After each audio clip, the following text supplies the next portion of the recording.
تاسو به ډېر خلک لیدلي چې ډېر زیات جذاب وي، ډېر زړه راښکونکي وي. د دوی کرکټر یا کردار ډېر اثر لري، خلک ځان ته نږدې کوي او همدا ډول خلک د اړیکو په جوړولو، کاروبار او شخصي ژوند کې کامیابه هم وي. په همدې ویډیو کې د جذاب او زړه راښکونکو خلکو لس عادتونه یا داسې عادتونه چې تاسو جذاب او زړه راښکونکي کوي شریکوم. لومړی عادت: خپل ځان ته پاملرنه کول. د خپلې ظاهري بڼې، ذهن، پوستکي او د ویښتانو ښه ساتل.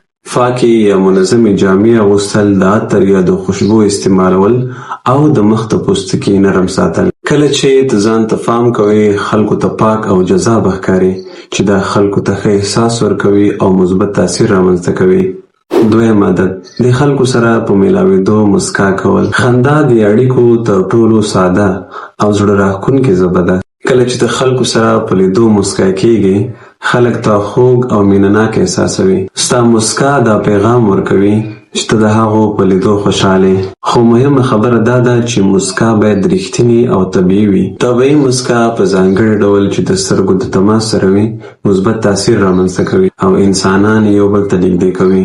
خو دا هم باید په یاد ولرو چې په هر ځای کې مسکا کول مناسب نه وي. ځای، وخت او د خلکو حالات باید په نظر کې ونیسو.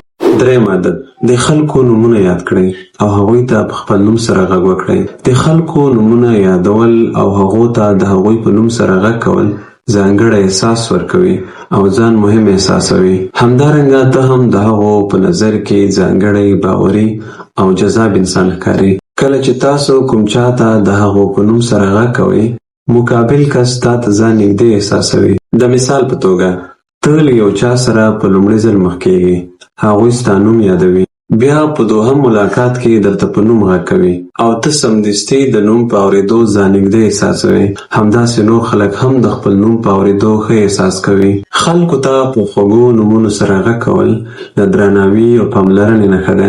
څلورم عادت: ډېر اورېدل او لږې خبرې کول.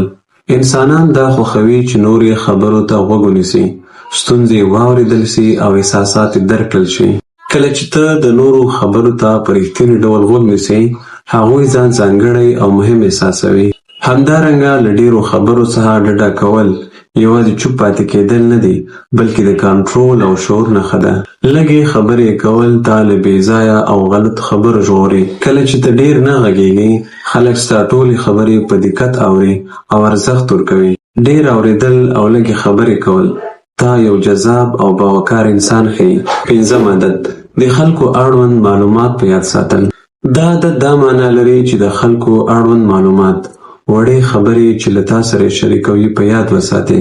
دا معلومات کېدای سي د هغو د خوښې، مزاج، ناخوښې، کار، زده کړې او شخصي ژوند په اړه وي.